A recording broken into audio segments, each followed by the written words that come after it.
오늘은 기생충과 구충제 복용법 그리고 감염 피하는 방법들에 대해서 이야기해 보겠습니다.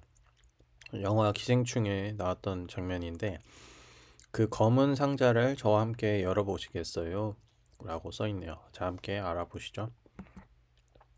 자, 과연 구충제를 뭐 1년에 한두 번, 딱 한 번 먹는 것으로 괜찮을까?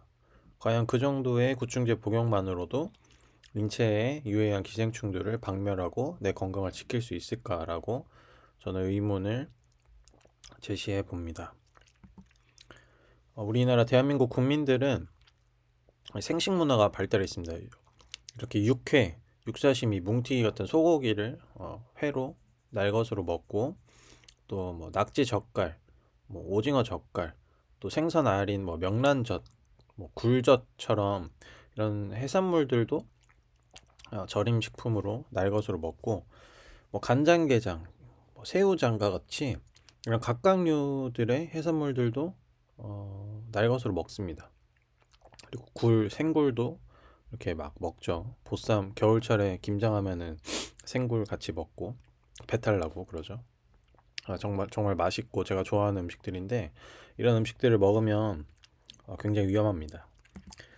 또 우리가 날 음식은 보통 육류만 생각하는데 우리의 식문화 중에 쌈 문화가 굉장히 많이 발달해 있죠. 쌈 문화는 특히 상추나 깻잎 같은 이런 쌈채소들을 이제 육류를 함께 곁들여서 먹고 있는데 뭐 깻잎, 상추, 치커리, 뭐 미나리 이런 거 다 쌈 싸서 잘 먹잖아요.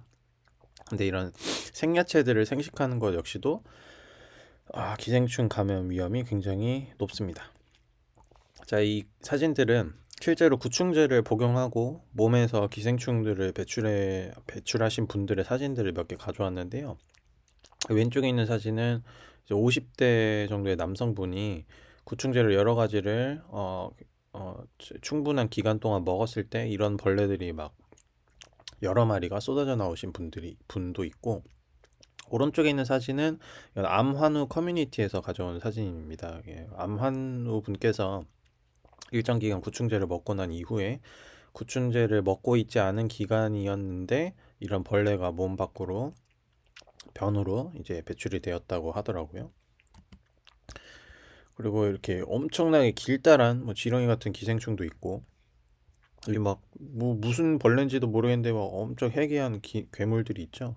이거를 배출하신 분은 60대 남자분인데 그 디스토시드라고 흡충 전문 구충제를 먹고 나서 뭐 이런 거대 벌레들이 배출된 사진을 올려주셨습니다. 그래서 이런 벌레들이 거대하고 무섭게 생긴 이런 엄청난 벌레들이 정말로 구충제 하나를 하루 딱 1년에 한 번만 먹으면 얘네들이 죽어서 나올까요? 네, 택도 없는 소리입니다. 구충제를 일정 양 이상, 일정 기간 이상 복용을 해야 이런 괴물들이 죽어서 몸 밖으로 나오는 거고, 이런 거를 내 몸에서 본 적이 없다라고 생각하시는 분들은 구충제를 그만큼 먹어보질 않으셔서 그런 경우가 많아요. 그리고 이게 남자, 여자 상관없이 나이가 어리든 많든 상관없이 그 20대, 30대 막 이렇게 날씬하고 예쁜 여자분들도 젊은 여성분들도 구충제를 막 먹고 이런 지렁이들이 많이 나온 분들이 많습니다. 그래서 내 몸에 기생충이 없다고 이렇게 생각하시는 거는 크나큰 오산, 뭐 자만심이라 그래야 되나? 그 크나큰 오산이고요. 그래서 이 기생충과 관련된 전문적인 자료를 현재 강남에 있는 삼성 서울병원 이준행 교수님의 그 내시경 클리닉 그 자료에서 제가 많은 것들을 보고 배울 수 있었는데요. 이준행 교수님의 그 엔도투데이라는 어, 곳에 가면 이런 자료들이 있는데 간질, 이 파시올라 헤파티카라는 기생충입니다. 이 간질은 소의 간 흡충으로서 소의 간 담도에 기생합니다. 그래서 간자 그리고 질은 거머리 질로 간에 사는 거머리라는 이름으로 간질충이라고 부르는데 이 간질의 크기는 2에서 3cm로 간흡충보다 크기가 큽니다. 간흡충도 간에 이제 주로 담도에 기생해서 발견되는 기생충인데 얘네들은 크기가 뭐 1, 2cm, 1cm 정도라고 하고 이런 간질충은 역시 간의 담도에 기생을 주로 하지만 크기가 2에서 3cm로 거대한 간흡충이라고 보시면 돼요. 이름이 간흡충, 간질충 이렇게 이름이 다를 뿐이지 그 크기가 다르고 크기가 크고 작음이 차이가 있고 결국은 간 담도에 주로 기생하는 기생물로 보시면 됩니다. 근데 이런 간질충, 간흡충이 도대체 뭘 먹으면 걸리느냐 했더니 미나리와 같은 수생식물을 날로 먹을 때 이런 감염이 되게 되고 이런 간흡충과 간질충에 감염이 되게 되면 소화불량, 피로감, 황달, 간종대와 같은 증상들이 나타납니다. 제가 주로 겪었던 증상들이 소화불량, 피로감이랑 황달이거든요. 체중 감소. 그래서 그리고 제가 구충제를 먹고 저는 이런 거머리 같은 간흡충, 간질충 같은 그 거머리들이 한 10마리 정도 제 변으로 나왔었습니다. 그래서 정말 끔찍했던 기억이 있고요. 지금도 제 몸에 아직 남아있을 수도 있어요. 담도 내의 성충은 염증을 일으키고 담도의 섬유화를 일으킨다. 그래서 이 간질충에 대한 부분들을 보면 유방암인데 간 조직 검사에서도 나타나고 판크레아스 시스트는 췌장 종양입니다. 췌장 물혹인데 췌장 물혹을 추적 관찰하던 중에 간질충을 우연히 발견하기도 하고 뭐 명치가 비특이적인 통증을 갖고 있는 분한테서도 뭐 발견된 경우도 있고 장벽, 복강, 뇌, 안구, 폐, 피부 등 여러 장기에서 간질충, 충체 주위에 유과종을 형성하고 궤양이나 종괴를 만들어 갖가지 증상을 초래합니다. 이 말은 뭐냐면 간업충, 간질충이라고 간자가 붙어 있으니까 간에만 사는 벌레라는 얘기가 아니고 이 벌레들은 인간 몸 어디든 다 돌아다니면서 본인이 기거하고 있는 주변에 장기에다가 뭐 유가종이나 궤양 종괴들을 만든다라는 이야기를 하고 있는 거예요. 한마디로 이런 기생충이 몸에 생기면 전신을 다 돌아다니면서 몸을 다 파괴시킨다라고 보면 됩니다. 그리고 ERCP라고 이제 소화기 내과에서 간 담도를 이제 관찰하고 치료하는 뭐 그런 시술법이 있는데 그 ERCP를 통해서 담도 내에서 이제 장으로 아마 그 간흡충을 뭐 이렇게 꺼낸 것 같고 그 내시경 카메라로 이 간흡충을 촬영한 사진입니다. 그리고 보통 담낭염이나 담석이 많은 분들은 이제 담낭 절제술 이런 거를 수술을 받아요. 근데 담낭을 잘라냈더니 그 담낭 안에 담석도 있지만 담낭에 간흡충이 가득 차 있다. 이 거머리들이 잔뜩 끼어 있는 담낭을 보실 수가 있습니다. 그리고 이거는 간흡충보다 크기가 크다는 이제 간질충인데 이런 거대한 거머리가 이게 간 안에서 살면 당연히 간이 다 망가져서 사람이 이제 시름시름 앓고 야위다가 이제 죽겠죠. 이제 이런 어마무시한 이런 기생충들이 아, 아까 처음에 소개해드렸던 육류나 그런 채소들을 생식하게 되면 걸리게 됩니다. 여기 한강유역, 금강, 강가 주변에 사는 분들이 주로 감염이 많다고는 하는데 예전보다는 발생률이 지속적으로 감소 추세이긴 하지만 여전히 폐흡충증과 더불어 우리나라에서 가장 중요한 풍토병이다. 그래서 캡슐 내시경으로 간흡충이 직접 확인된 드문 경우가 있었는데 이게 원인이 뭐가 없는데 계속 살이 빠지는 환자에게서 캡슐 내시경을 했더니 소장인지 대장에서 이 거대한 거머리가 발견됐다는 사례고요. 그래서 원인이 명확하게 밝혀지지 않는데 체중 감소하는 환자들에게서 간흡충 감염을 의심해 보아야 한다는 교훈을 준다라고 나와 있습니다. 이 정도 크기면은 정말 길이가 꽤 긴데 이렇게 흉측한 거머리가 몸 안에서 기어다니면은 몸이 멀쩡할 수가 없겠죠. 네. 근데 검사의 한계에 대해서 이야기할 건데 제가 그 서울 경기 소재 대학병원을 소화기내과를 13군데를 가고 11군데를 정확하게 갔고 피검사랑 대변 검사를 통해서 간흡충 검사를 2군데서 했었는데 2번 다 검사 결과 정상이라고 나왔어요. 기생충이 제 몸에는 없대요. 그런데 제가 구충제를 이제 우연히 먹었다가 제 변으로 그 간호충들이 막 나왔거든요. 그래서 찾아보니까 우리나라 같은 유행 지역에서는 대부분 감염자가 무증상입니다. 심한 급성 감염의 경우에는 무기력증, 황달, 복수, 복통, 소화불량, 발열 이런 증상들이 나타나고 제가 이런 증상들이 있었거든요.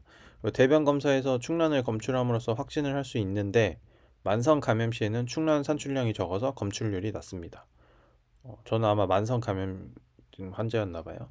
엘리사를 이용한 혈청 검사와 피내 반응 검사가 가능하지만 교차 반응이 많고 현증 여부가 명확하지 않아 진단 목적으로 사용하기 어렵습니다.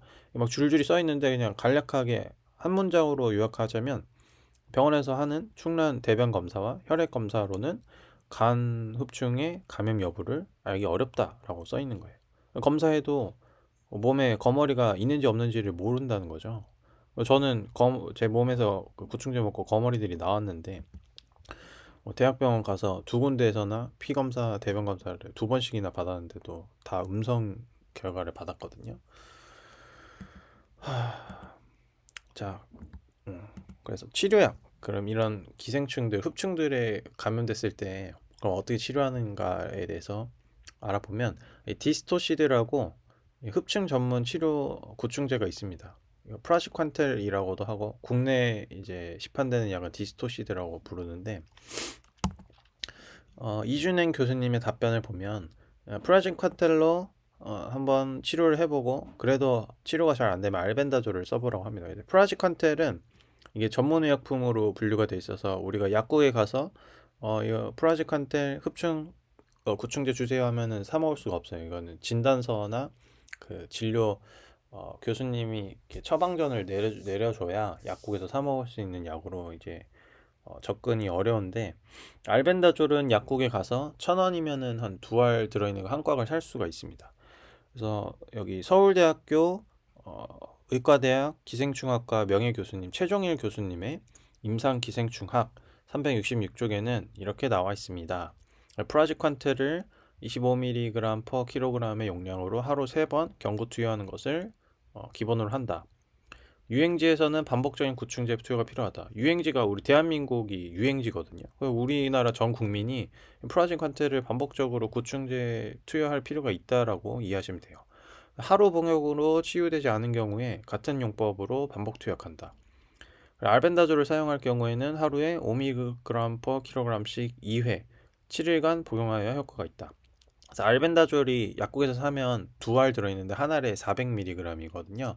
보통 체중 뭐 50kg에서 70kg 여자 남자 성인 기준으로 이 정도 용량이면은 하루에 두 알, 그러니까 아침에 한 알, 저녁에 한 알 해서 2회, 하루에 2회를 먹고 그거를 7일 동안 반복을 하면 이제 효과가 흡충류들의 효과가 있다라고 볼 수 있습니다. 간흡충이나 뭐 간질충이나 이런 흡충들을 치료할 때 제주도에 계시는 수학인외과 교수님이 이준행 교수님께 이제 자문을 구하는 편지를 썼는데 톡소카라시스는 개회충으로 보입니다. 개회충이 뭐 간에서 뭐가 문제가 있는데 이게 제주 지역에서 매우 흔하게 발생하고 보이는 것으로 보이고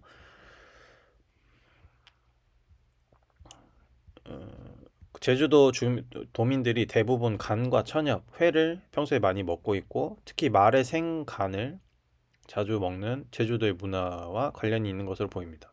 그래서 개인적으로 뭐 개회충의 환자들한테 알벤다졸을 한 알씩 뭐 두 번 하루에 두 번 먹는 거를 7일 동안 처방을 하고 있는데 일주일 동안 먹으라고. 근데 이제 엔도투데이를 보니 동물이 아니라면 치료하지 않는 것이 맞는가요? 라고 물어보시는 제주도 교수님이 이제 이준행 교수님의 답변을 보면 제주도에서 말고기를 먹는 것은 알았지만 말의 간을 생으로 먹기도 하는군요. 그래서 이런 거 생으로 먹으면 안 된다. 동물의 장기를 생으로 먹으면은 개회충이나 그 아까 간흡충 그리고 간질충과 같은 치명적인 기생충에 감염이 되고 개회충 인체 감염은 투약하지 않고 경과 관찰을 하는 것입니다라고 써 있는데 저는 이게 너무 안일하다고 생각하는 게 저 개회충이 들어와 있으면 몸 안에 있는 면역 체계만으로는 이 엄청난 괴물을 죽이는 그 뭐 우리 몸 안에 독소가 없거든요. 뭐 뱀독을 지니고 있는 것도 아니고, 이런 벌레 한번 들어오면은 이제 얘네들 입장에서는 공짜로 뭐 어디 타워팰리스 같은데 월세 없이 그냥 편안하게 들어와서 사는 거랑 똑같거든요. 따뜻하고 아침, 점심, 저녁으로 따뜻한 밥 막 먹여주고 재워주고 하니까 개회충 같은 친구들이 한번 들어오면 나가질 않죠. 그래서 일전에 간 전문 교수님께 문의했더니 알벤다졸을 400mg 이거 한 알씩 하루에 2번 7일 동안 투약하기도 한다고 합니다. 그래서 스미트 뭐 이거 외국 교과서 기생충 교과서에서는 다음과 같이 쓰여 있습니다.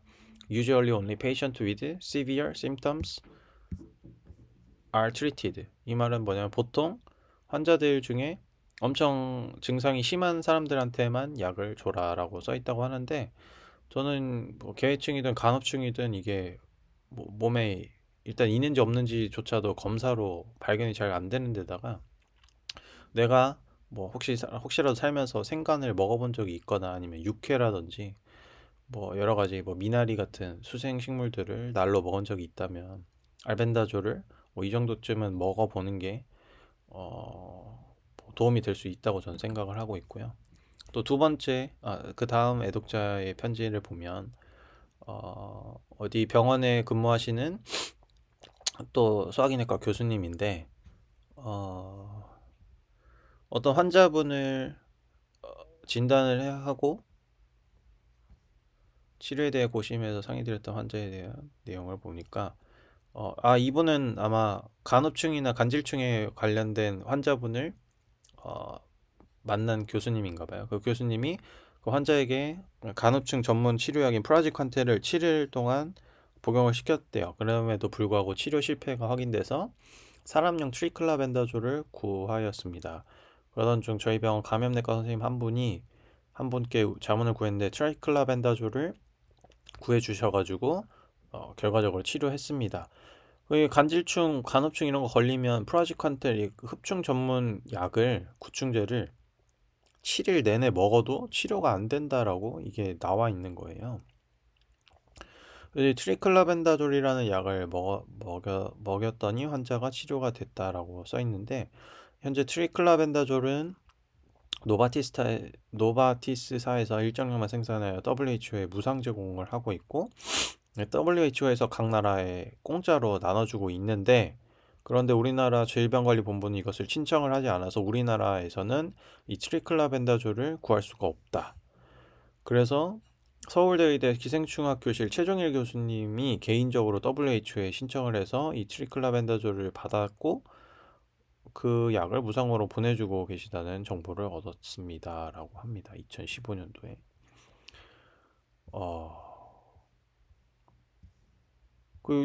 이거 완전 이거 간흡충, 간질충 이런 거 걸리면 치료약이 우리나라에 없다라는 소리랑 똑같은 거예요. 이게 진짜 아 심각합니다. 그래서 미나리가 기생충의 중간 숙주이므로 익혀 먹어야 됩니다라고 2013년도 기사가 났는데요. 기사의 내용을 보면 그 정년퇴임한 임재윤 교수님이 이런 내용을 기고했습니다. 그래서 기생충 감염 예방을 위해서는 육류나 생선은 물론이고 미나리 등 채소도 충분히 익혀 먹는 게 최선입니다. 그래서 고기든 야채든 생으로 된 거 먹지 말고 다 익혀서 먹으라고 이 교수님이 신신당부를 하고 있는데, 이 교수님이 어떤 분이냐면 임재윤 교수님은 서울대학교 출신입니다.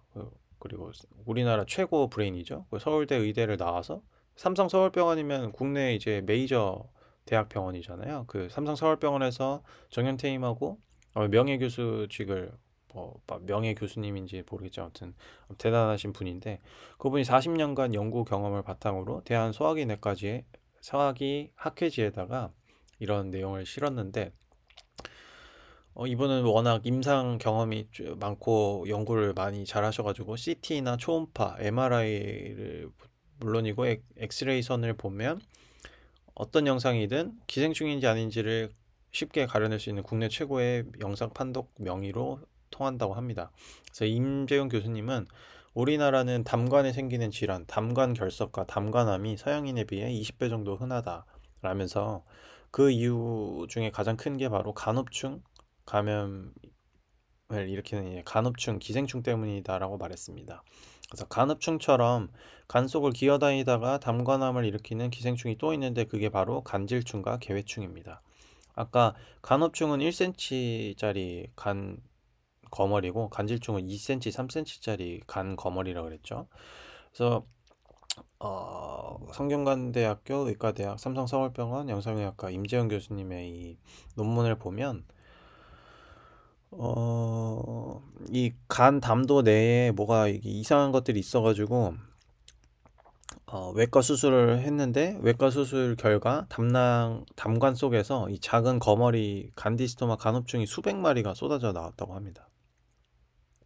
그래서 이런 내용들을 이분이 이제 세계적인 의학회 학회지에다가 올렸을 때도 굉장히 주목을 받고 세계 여러 의대 교수님들이 간 담도 교수님들이 임지훈 교수님한테 이런 질문도 했대요. 아니 서양에서는 이런 질환이 담도암이 그렇게 흔하지 않은데 왜 이렇게 대한민국에서는 담도암 환자들이 왜 이렇게 많냐라고 물어봤는데 뭐 답변을 못했대요. 부끄러워서 쪽팔려가지고. 그래서 이제 국내에 와서 도대체 왜 대한민국 국민들이 왜 담도암이 많은가, 이 간흡충 감염증이 왜 이렇게 많은가 찾아보니까 이 간음질충을 기존에 알아보면 그동안 주로 소의 간을 날로 섭취할 때 감염되는 것으로 알려져 왔었는데 임 교수님의 연구 결과 간질충의 중간 숙주는 사람들이 날것으로 많이 먹는 미나리로 확인됐다. 그래서 미나리를 생으로 먹으면 저 엄청난 간흡충, 간질충들이 사람 몸에 들어와서 사람을 병들게 하고 죽게 만드는 거예요. 그래서 임 교수는 이런 사실을 확인하기 위해 대구 803과 구포 등 미나리 재배지를 훑고 다녔고 그 결과를 학회지에 수차례 발표했다. 그래서 간질충 알이 미나리에 붙어 있고 사람 입에 들어오면 위에 소화액에 알 껍데기가 녹고 기생충의 애벌레가 소장벽을 뚫고 간으로 이동한다. 와, 진짜 무섭네요. 그래서 음식물을 거쳐 몸에 들어오는 기생충은 애벌레나 알이 산채로 몸에 침입하는 것이어서 충분히 삶거나 익혀 먹으면 전혀 문제가 없다. 그러니까 미나리가 사람 몸에 안 좋은 게 아니라 미나리에 붙어 있는 기생충이 치명적인 거고 이 미나리를 생으로 먹으면은 기생충의 애벌레나 알이 산채로 들어오니까 생으로 먹으면 사람이 죽으니까 먹지 말고 미나리를 삶거나 익혀서 먹으면 문제 없다라고 하는 거죠. 자, 그래서 제가 여러 가지 커뮤니티 자료들을 찾아보니까 이제 미나리에 벌레가 많다라는 목격담이 정말 많았어요. 미나리에 벌레가 많다네요. 저희 엄마가 그러는데 미나리를 물에 몇 시간 동안 계속 담가 놓으면 지렁이, 거머리인지 기생충인지 같은 벌레들이 우글우글 기어 나온대요. 제가 직접 봤어요. 겉으로 보기에는 미나리가 깨끗해 보이지만 그 말 듣고 저는 절대 안 먹어요.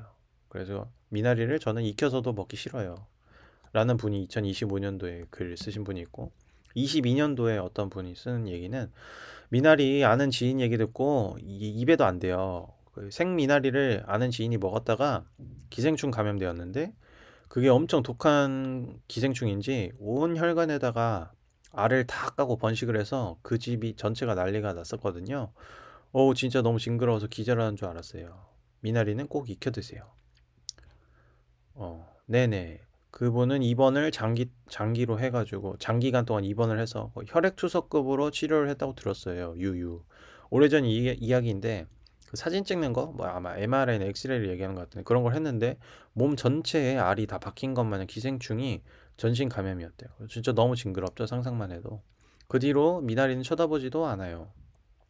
상추 깻잎도 기생충이 많다지만 상추 깻잎 먹고 그렇게 된 사람은 한 번도 본 적이 없는데 미나리는 역대급이었어요. 그래서 미나리 삼겹살 봄이라 미나리 삼겹살 붐이라 이게 유행이니까 요즘 사람들이 미나리 삼겹살을 많이 가서 먹던데 절대 비추천합니다. 드시지 마세요. 그 증상에 온몸이 간지럽고 피부 발진이 난 것으로 들었어요.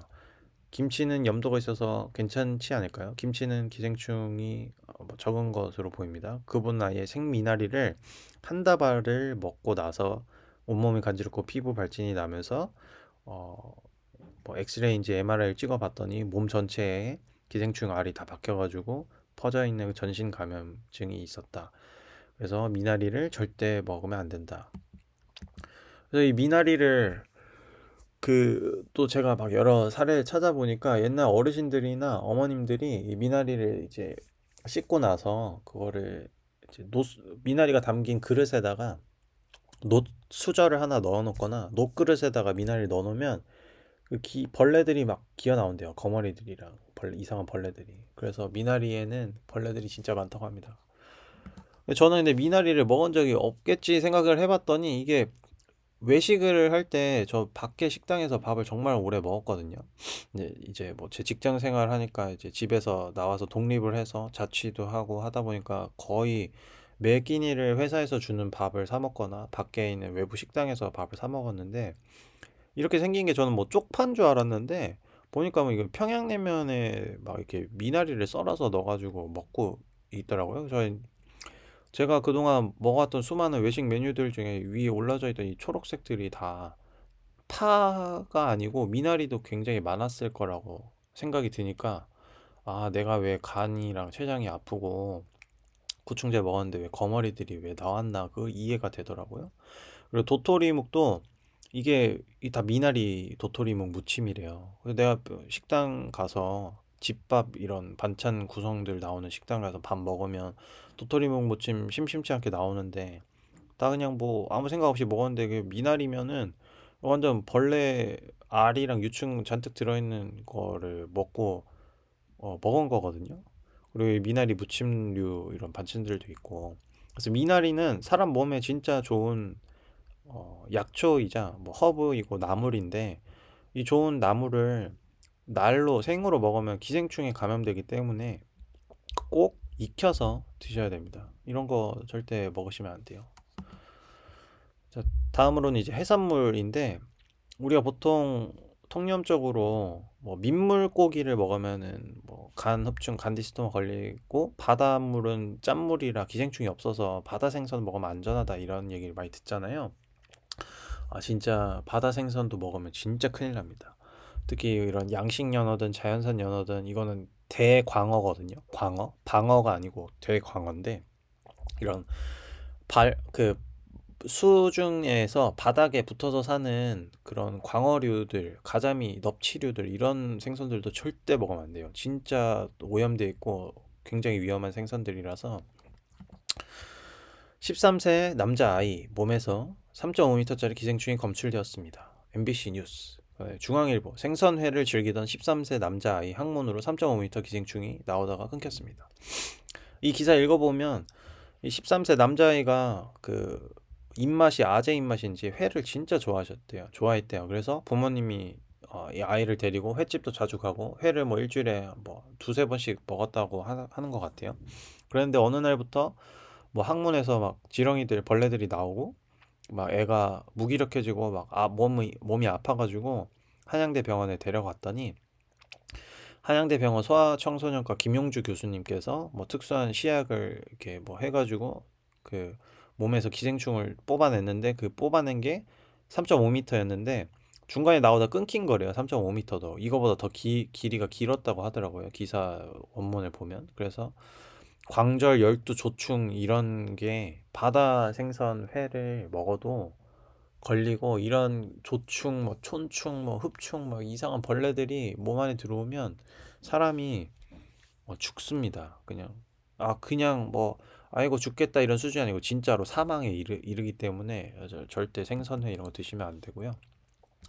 다음 뉴스는 수산시장 경매사들이 이 생선은 거들떠보지 않는 이유. 이거는 이제 최근 뉴스인데 이거 보니까 수산시장 경매사들이 어, 보면 대광어를 사질 않는데요. 비정상적으로 큰 양식 광어의 위험한 사육 과정 뭐 이래서 이제 제가 기사를 들어가 봤습니다. 수산시장 경매장에서 외면받는 대광어의 진실. 수상시장 경매 시작 전 경매사들이 먼저 외면한 생선이 바로 대광어입니다. 대광어는 3kg 이상으로 엄청나게 큰 양식 광어인데 겉보기엔 육질이 두툼하고 값어치가 나가 보이지만 경매사들은 단호히 손을 든다. 손을 절레절레 흔든다 이 말이겠죠. 단순히 크기가 크거나 가격이 뭐 좋거나 싸거나 비싸거나 이런 문제가 아니라 10년 이상 길러진 대광어는 먹이사슬 최상위 포식자로 중금속과 기생충, 오메가6가 극도로 축적된 상태이기 때문에 사람이 먹으면은 이제 독곡물을 먹는 거다 이 말이 써 있는 겁니다. 경매사들은 대광어는 회전율이 낮고 위험도가 높아서 입찰 자체를 꺼린다. 비정상적으로 큰 양식 광어의 위험한 사육 과정. 일반 양식 광어는 1, 2kg 정도면은 출하되지만 대광어는 최소 3년, 길게는 7에서 10년 양식을 한다. 이 긴 사육 기간 동안 좁은 양식장에서 먹이사슬 최상위로 성장하며 모든 오염 물질을 축적한다. 특히 중국산 양식 대광어는 사료에 항생제와 성장 호르몬이 과다하게 들어있어 인슐린 저항성을 유발한다. 근데 한국 수입 대광어 60%가 이런 조건에서 자란다. 한국에 유통되고 있는 대광어의 60% 이상이 뭐 중국산이든 중국산처럼 이렇게 자라온 대광어들이 유통되고 있다는 거죠. 대광어에는 중금속 기생충 축적의 최종 집합소. 대광어는 새우, 고등어, 정어리 같은 작은 어류들을 주식으로 하며 수은, 납, 카드뮴, 생체 축적을 한다. 바다 포식어처럼 먹이사슬 최상위에서 모든 오염 물질이 집중이 돼서 간 췌장부에 기생하는 이종사지흡충, 간흡충이 서식할 확률이 일반 광어의 20배 높다. 그래서 회로 떠먹으면 살코기만 먹어도 간질환 위험이 3배 증가한다. 이거 보자마자 그동안 먹었던 광어회가 다 생각나더라고요. 그 노량진 수산시장 가가지고 막 모듬 회 먹고 대광어 먹고 그리고 막 결혼식장 뷔페 가면은 대광어 막 광어 초밥 이런 거 있잖아요. 싸구려 초밥. 그거 막 먹고 그랬는데 아 내가 그런 광어를 잔뜩 먹어가지고 아, 내 몸에 이런 뭐 간흡충들이 막 생겼구나. 그래서 내 간이랑 췌장이 망가졌구나. 그것도 이 기사를 보고 알게 됐습니다. 자, 다음은 전복인데 전복도 생으로 먹으면 굉장히 위험합니다. 이 전복을 먹으면 균에 감염이 되고 그 균에 감염되면 고열, 오한, 근육통, 피부괴사, 폐혈증으로 이어질 수 있으며 이 폐혈증은 굉장히 위험한 병인 게 사람이 암에 걸리든 무슨 병에 걸리든 맨 마지막에 죽기 전에는 대부분 다 폐혈증 혹은 담도 폐쇄, 간의 담도가 막혀서 사람이 죽는다고 하더라고요. 그래서 이 폐혈증으로 이어질 경우에는 치료가 늦을 경우 24시간 이내에 사망할 수 있습니다. 전복은 조개류와 비슷하게 껍데기와 점막을 통해 균이 침투하기 쉬운 구조이며 생으로 먹는 순간 감염 가능성이 높아집니다. 실제로 여름철 생전복 섭취 후 폐혈증으로 중환자실에 실려간 사례가 매년 지금 발생하고 있습니다. 생전복 먹지 말라고 이렇게 친절하게 알려주는 기사네요. 그래서 전복에는 회충 및 기생충 감염 사례도 무시 못한다. 전복은 바다 밑바닥에 살아가는 저서성 생물로 조개류처럼 해저퇴적물과 접촉하여 다양한 기생충의 숙주가 되기도 합니다. 특히 날것을 섭취할 경우 회충이나 간흡충, 폐업충 등 다양한 기생충에 감염될 위험이 존재합니다. 와, 이거 보고 나서 또, 아, 내 평생 동안 먹었던 전복회가 다 떠오르더라고요. 그 노량진 수산시장 가가지고 그 전복 회 막 우두둑 우두둑 씹어 먹는 거, 딱딱한 거, 뭐 솔직히 말해서 맛은 없었는데 뭐 별미니까 뭐 자주 먹어보는 건 아니니까 한 번쯤 먹었었던 기억이 또 나고 섬이나 해안가 이런데 항구 쪽 도시 여행 가면은 또 회 먹으면 스키다시인지 뭐 아무튼 이렇게 기본 찬으로 또 전복 회를 서비스로 주는 데들이 있어요. 그거 먹었던 생각 나면서 아 내가 전복을 회로 썰어 먹어가지고 아 이런 벌레들이 내 몸에 생겼나 보다. 그래서 내 간이랑 췌장이 망가졌구나. 또 알게 됐습니다. 그래서 간업충에 감염되면 초기에는 증상이 없지만 장기적으로 간 기능 저하, 간 비대, 담관염, 심한 경우 간암으로 진행될 수 있습니다. 일반적인 조리 과정에서 이 기생충들은 사멸되지만 생식으로 섭취할 경우 몸속으로 직접 유입되므로 각별한 주의가 필요합니다. 그래서 저 전복도 몸에 정말 좋은 음식인데 이거를 쪄 먹고 구워 먹고 삶아 먹어야지 생식으로 섭취하면 몸속으로 이 기생충들이 산채로 들어온다. 그러므로 각별한 주의가 필요하다고 친절하게 알려주셨는데 저는 그걸 이제 알았습니다. 자, 다음은 생굴. 생굴도 이제 겨울철 되면 사람들이 이제 생굴 보쌈 해가지고 김치, 김장김치랑 이제 수육이랑 이 굴쌈 싸 먹으면 진짜 맛있잖아요. 근데 저 어렸을 때도 생각해보면 생굴 먹고 그날 밤에 막 설사 막 한 적 있고 또 제가 5년 전인가 6년 전에 이제 회식할 때 석화랑 생굴을 먹은 적이 있는데 그날 밤에도 새벽에 막 토하고 설사하고 그랬거든요. 근데 그런 증상들이 이게 뭐 단순히 뭐 균 감염 그런 것도 있겠지만 그 당시에 기생충들이 몸에 감염이 되게 되면 뭐 토를 하거나 뭐 설사를 하는 증상들이 발생한대요. 그래서 이제 생굴에 대한 자료를 찾아보니까 MBC 뉴스 97년도 기사인데 생골, 기생, 참고흡증이 당뇨병을 발병시킨다라는 기사가 있었습니다. 그래서 들어가 보니까 최종일 교수님, 최종일 교수님이 굉장히 많이 나와요. 왜냐하면 이분이 서울대학교 출신인데다가 서울대학교에서 기생충학 박사로 명예교수님이시고, 아무튼 한마디로 대한민국 기생충 관련 분야 권위자 분 중에 한 분이니까 계속 언론이나 이런 예능 TV에서 최종일 교수님 인터뷰가 굉장히 많은데, 자, 생굴 하면 몸에 좋은 음식물로 알고 있는 게 보통인데 이 생굴에는 참굴흡충이라는 기생충이 있고 이 기생충이 당뇨병을 일으키는 것으로 의학계는 보고 있습니다.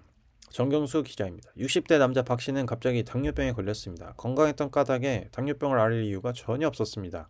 평소 생굴을 좋아했었지만 그게 원인이 될 줄은 전혀 몰랐습니다. 생굴에 기생하는 참굴흡충이 천 마리 이상 박 씨의 몸에서 발견되었는데, 야, 이런 무슨 벌레가 1000마리 이상이 발견이 됐는데 흡충을 구제한 결과 당뇨병이 호전되었습니다. 그래서 전문가들은 생굴을 먹을 때 함께 몸속에 들어온 참굴 흡충이 위 안에 있는 췌장에 기생하면서 췌장염을 일으켜 인슐린 분비를 억제해 결국 당뇨병의 요인이 된 것으로 보고 있습니다. 당뇨병은 아니지만 참굴 흡충은 급성 췌장염을 일으키기도 합니다. 50대 주부 김 씨는 시장에서 생굴 몇 개를 먹고 심한 복통을 일으켰는데 김 씨에게서도 참굴 흡충이 발견됐습니다. 차종일 교수가 아니고 최종일 교수입니다. 최종일 교수님, 흡충을 이제 치료하고 나니까 이 증상들이 싹 없어졌습니다. 급성 췌장염도, 그리고 이런 당뇨 치솟는 혈당 수치도 이 참골 흡충을 구제하고 나니까 이 증상이 없어졌다입니다. 그래서 그래가지고 수술할 필요가 없게 됐고, 그래서 저희가 지금은 급성 췌장염의 원인이 그 흡충 때문이었을 거다 이렇게 짐작을 하는 거고요. 그래서 최 교수님은 지금까지 조사에서 참굴 흡충은 자연산 굴에서만 기생하는 것으로 확인됐다고 밝혔습니다. 자연산 굴은 비교적 작고 누런빛을 띠고 있어서 크고 우윳빛 나는 양식산과 뚜렷이 구분됩니다. 자연산만 참굴 흡충이 있다고 하는데 뭐 사실 바닷속에 양식 굴이든 뭐 자연산 굴이든 다가 뭐 붙어서 땅바닥에 붙어서 사는 애들이 벌레가 뭐 양식이라고 없겠습니까? 그래서 이 굴 먹으면 이런 흡충들이 감염돼 가지고 만성 췌장염이나 뭐 당뇨병을 일으키는데, 그럼 당뇨 혈당에 문제 있으신 분들은 뭐 식습관을 바꾸고 좋은 음식 먹고 뭐 혈당 조절하는 약을 먹는 것도 도움이 되겠지만, 그게 만약에 치료가 잘 안 된다면 췌장에 붙어 있는 이런 흡충들을 구제를 해야 할 필요가 있습니다. 그래서 구충제를 뭐 좀 먹어보는 게 췌장에 붙어 기생하고 있는 기생충들을 좀 줄여줄 수 있거나 없앨 수가 있고, 그렇게 되면 결국 췌장의 기능이 원활해지게 되면 다 자연스럽게 혈당 수치도 정상 수치로 바뀌겠죠. 그래서 이런 중요한 사실들이 있는데, 제가 만성 췌장염이 있거든요. 급성 췌장염의 원인이 흡충 때문이라고 하는데, 저도 한 3년 전쯤에 급성 췌장염 증상들이 있었어요. 근데 그때 또 막 뭔가 원인을 못 찾아가지고 그냥 얼렁뚱땅 넘어갔는데, 이게 급성 췌장염이나 만성 췌장염, 뭐 췌장 간 이런 질환들은 대부분 기생충으로 인한 증상들이 원인이 되는 경우가 많은 것으로 보입니다. 잠깐 쉬었다가 다시 이어서 하겠습니다.